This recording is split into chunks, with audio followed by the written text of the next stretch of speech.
Hello everyone, welcome back. आज हम discuss करेंगे एम्प्लॉय प्रोविडेंट फंड 1952 में एम्प्लॉय पेंशन स्कीम। हमने अपने प्रीवियस वीडियो लेक्चर में डिस्कस किया था about the contribution, benefits, about the various form prescribe forms which we have to submitted for the availing of benefits. तो वो topic हम already discuss कर चुके हैं। आज हम डिस्कस करेंगे एक new topic employee provident fund act का, जो कि है पेंशन स्कीम। ठीक है, स्टार्टिंग में मैंने आपको बताया था अगर हम पीएफ की बात कर रहे हैं तो जो प्रोविडेंट फंड स्कीम है ये क्या है, सोशल सिक्योरिटी है जो आफ्टर द रिटायरमेंट या प्री मैच्योर या फिर कोई एक्स्ट्रा केस जिसमें आपको प्रोवाइड की जाती है। ठीक है, तो यहाँ पे हम किसकी बात कर रहे हैं, एम्प्लॉय। आज जो टॉपिक है वो है एम्प्लॉय पेंशन स्कीम। तो अगर आपने कंट्रीब्यूशन वाले टॉपिक पे ध्यान दिया हो तो मैंने आपको बताया था कि जो कंट्रीब्यूशन होता है वो 2 पार्ट्स में होता है। एक तो एम्प्लॉयर है और एम्प्लॉय है।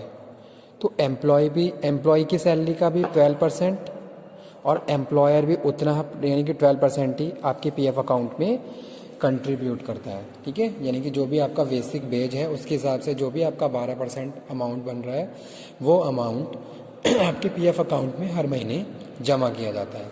अब यहाँ पे हम पेंशन स्कीम की बात कर रहे हैं। तो पीएफ जो भी पेंशन स्कीम का जो पार्ट है वो एम्प्लॉयर के द्वारा डिपॉजिट किया जाता है। जैसे कि यहाँ पे मैं बता रहा हूँ कि जो एम्प्लॉयर है वो 12% जमा करता है, तो 12% में 8.33% जो एम्प्लॉयर का पार्ट है वो आपकी पेंशन स्कीम में जाता है। ठीक है, और बाकी आपके पीएफ अकाउंट में जाता है।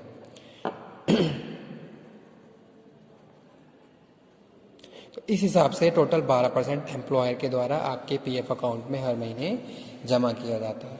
तो वही चीज़ यहाँ पे हम डिस्कस कर रहे हैं एज अ इंट्रोडक्शन।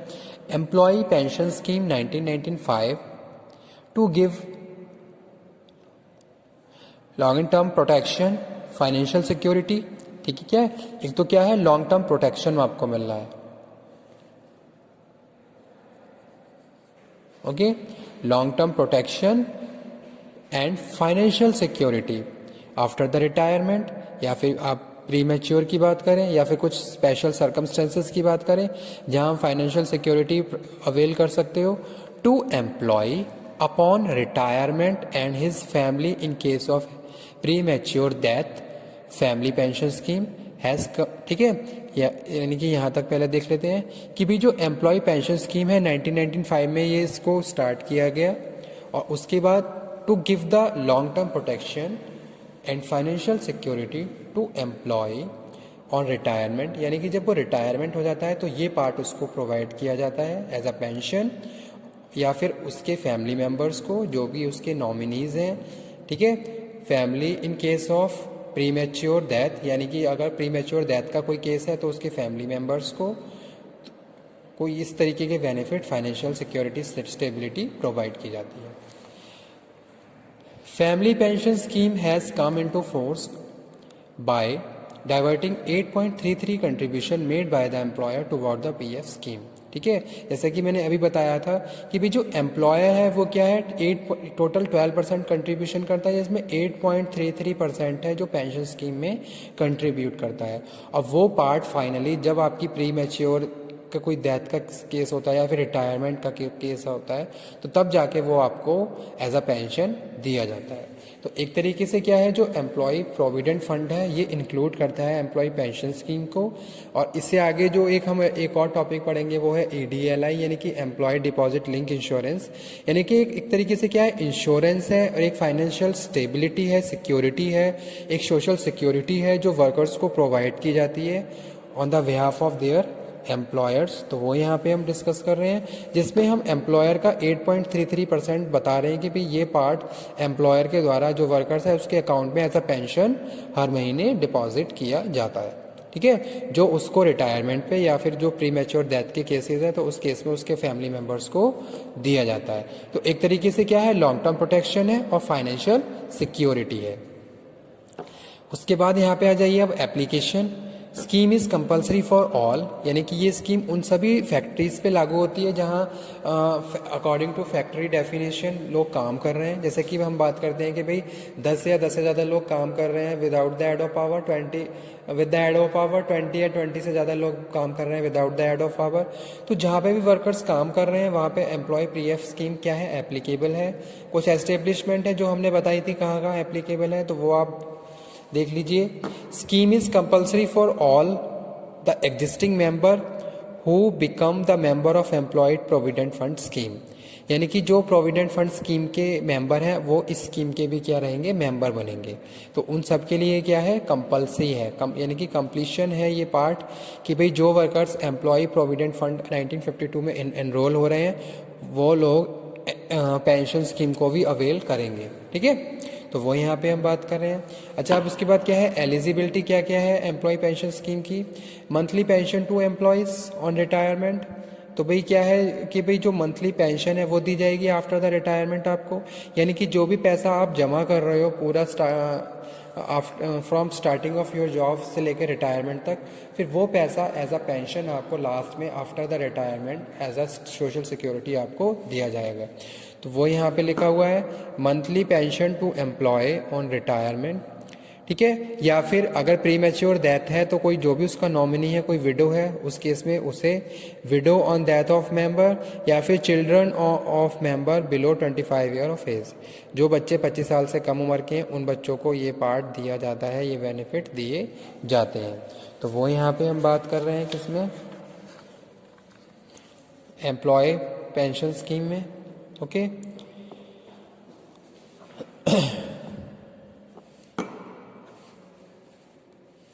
तो एप्लीकेशन में हम बात कर रहे हैं कि भाई ये क्या है, कंपलसरी है।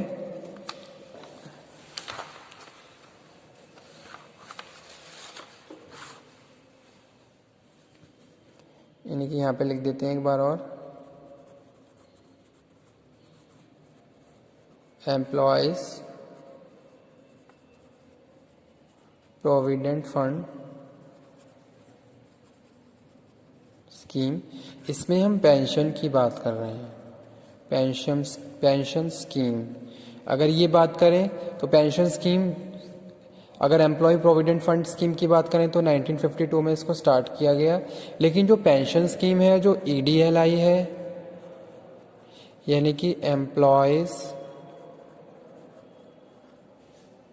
डिपॉजिट लिंक इंश्योरेंस, इन दोनों सर्विसेज को बाद में स्टार्ट किया गया। ठीक है, तो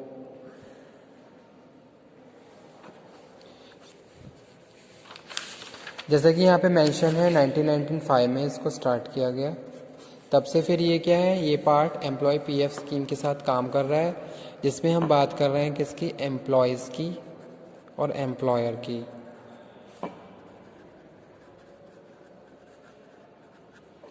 एम्प्लॉयर की बेसिक वेज का 12% कंट्रीब्यूशन, और एम्प्लॉयर भी क्या करता है, उतना ही 12% कंट्रीब्यूट करता है। ओके, एम्प्लॉयज़ का जो कंट्रीब्यूशन है वो उसकी पीएफ अकाउंट में जाता है, जो एम्प्लॉयर्स का कंट्रीब्यूशन है वो पेंशन और पीएफ अकाउंट। ठीक है, यानी कि उसका एक पेंशन अकाउंट है उसमें जाएगा, जो जिसकी 8.33% और 3.67 जो परसेंट है वो शायद यहाँ पे जाता है। तो इस तरीके से एम्प्लॉयर क्या है, कंट्रीब्यूट करता है आपके अकाउंट में, जो कि क्या है, लॉन्ग टर्म बेनिफिट है, फाइनेंशियल सिक्योरिटी है उन वर्कर्स के लिए जो एम्प्लॉय प्रोविडेंट फंड स्कीम में इन्वॉल्व हैं। ठीक है, और ये जो एम्प्लॉय पेंशन की स्कीम है ये मैंडेटरी है, एप्लीकेबल है उन सभी लोगों के लिए जो एम्प्लॉय प्रोविडेंट फंड स्कीम में एनरोल्ड हैं। ओके, तो आज का टॉपिक हमारा यही था, जिसमें हमने बात करी एम्प्लॉय प्रोविडेंट फंड स्कीम में किसकी, एम्प्लॉय पेंशन स्कीम और एप्लीकेशन और eligibility.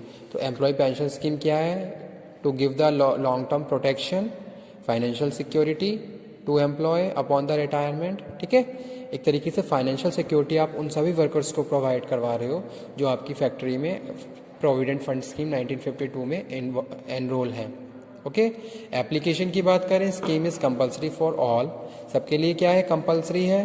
For the existing member, जो क्या है, who become the member of employee provident fund scheme, जो प्रोविडेंट फंड स्कीम के मेंबर हैं। एलिजिबिलिटी की बात करें तो एलिजिबिलिटी में यहाँ पे हम बात कर रहे हैं monthly pension to employees on retirement, window